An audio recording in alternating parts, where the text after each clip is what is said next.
प्रणाम महाराज। आओ सारंगा, देखो राजा हिमाबिंदु ने तुम्हें सम्मानित करने के लिए आमंत्रण भेजा है।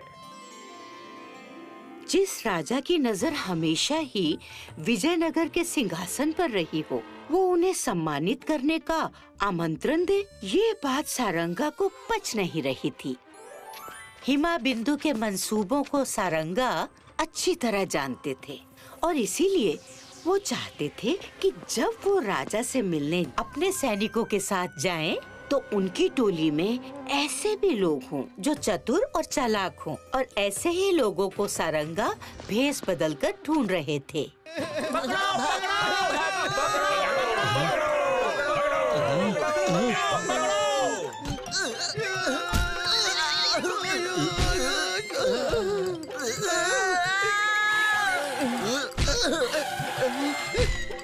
पकड़ो पकड़ो।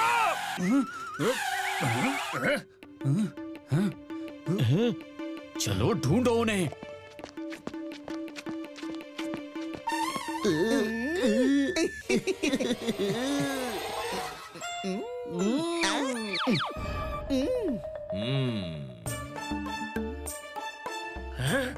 वो अंदर तो नहीं गए होंगे? हाँ? चुंगी, वो आ गए। अंदर चोर नहीं, कुकुर है, कुकुर।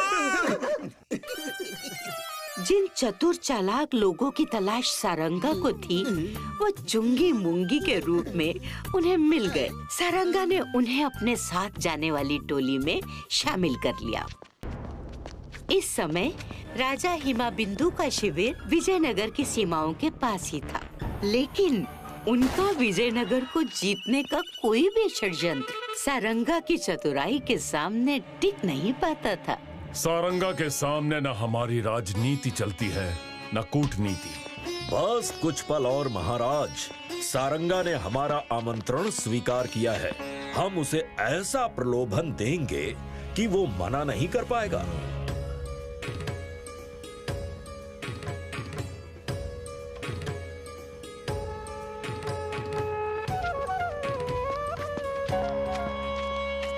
आओ सारंगा, तुम्हारा स्वागत है। प्रणाम महाराज। हमारे राज्य के प्रतिभावान नागरिकों के उपहार स्वीकार करें महाराज। वाह, अद्भुत। हम भी तुम्हारा सम्मान करना चाहते हैं सारंगा। अंदर आ जाओ। आइए सारंगा, आइए। ये रहा आपका उपहार। महाराज, ये क्या है? हम तुम्हें विजयनगर का राजा घोषित करते हैं। नहीं महाराज, क्षमा कीजिए, परंतु इस मुकुट का हकदार मैं नहीं, राजा विद्याधर है। सारंगा को अपनी तरफ करने के लिए राजा हिमाबिंदु ने उन्हें हर तरह का लालच दिया।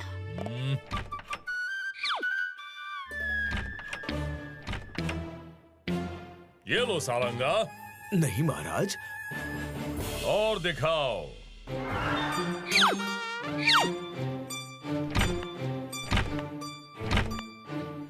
इतनी अकूट संपत्ति देखकर भी सारंगा अपने महाराज से गद्दारी करने को राजी नहीं हुए। गुस्से में आकर महाराज ने अपने सैनिकों को आदेश दे दिया, डाल दो इसे लोहे की सलाखों के पीछे। अपने मंत्री की ये हालत देख सभी समझ गए कि वो बड़ी मुसीबत में फंस चुके हैं, जिससे बचने का एक ही उपाय था।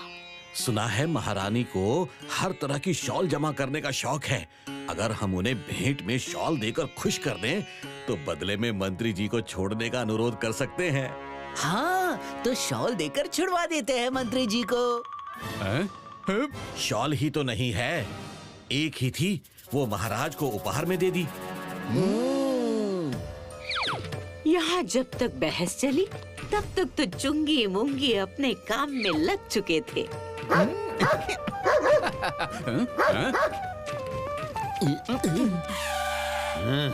आवाज तो यहीं से आ रही थी। उधर देखते हैं।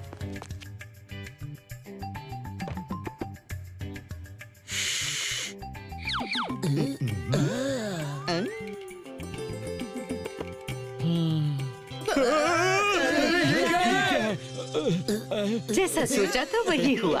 शॉल चुंगी मुंगी से मन्नू के हाथ में लगी और फिर महारानी के।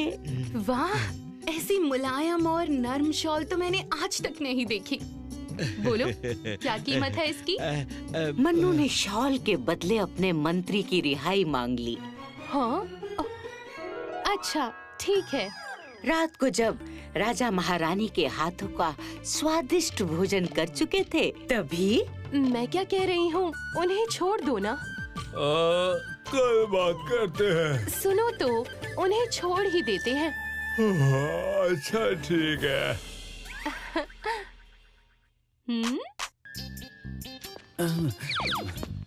सुबह होते ही मंत्री सारंगा को बाइज्जत रिहा किया जाए। क्या? देखिए, ये महाराज का आदेश है। जी। लेकिन यहाँ एक समस्या और थी। उन्हें सुबह होने से पहले ही यहाँ से निकल लेना था, क्योंकि सुबह होते ही उनका ये राज खुल जाता कि जिस शॉल को देकर उन्होंने सारंगा को छुड़वाया है, वो शॉल तो महाराज के उपहार की थी। ऐसे कठिन समय में मुंगी को एक युक्ति सूझी।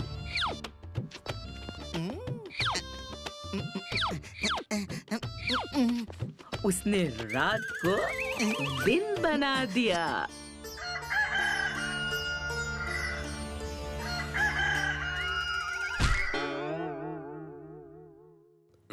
आज बड़ी जल्दी सुबह हो गई। मुर्गी की आवाज से सिर्फ सैनिक ही नहीं, राजा हिमा बिंदु की भी नींद खुल गई।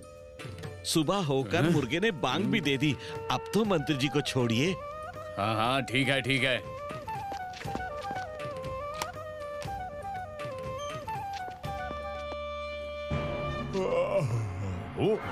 सैनिकों, हाँ? मंत्री को किसने रिहा किया? आप ही का तो आदेश था महाराज कि उन्हें सुबह होते ही रिहा कर दिया जाए। परंतु अभी सुबह हुई कहाँ है? हाँ? हाँ? हाँ? पकड़ो उन्हें। अरे इस तरफ ही तो आते देखा था उन्हें, कहाँ गए?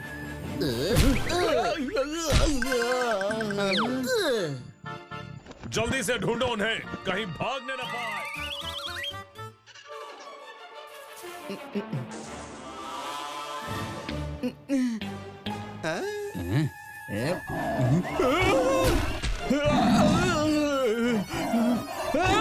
शेर!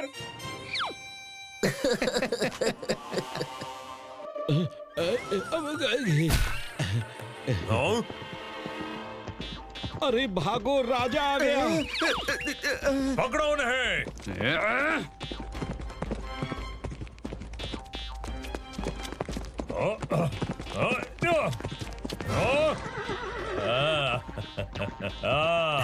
अभी हंसी तुम्हारे किसी काम की नहीं सारंगा।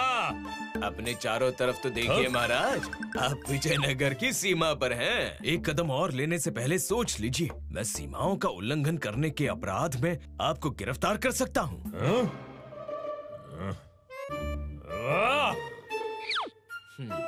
और इस तरह से सारंगा और चुंगी मुंगी ने राजा का षड्यंत्र विफल किया।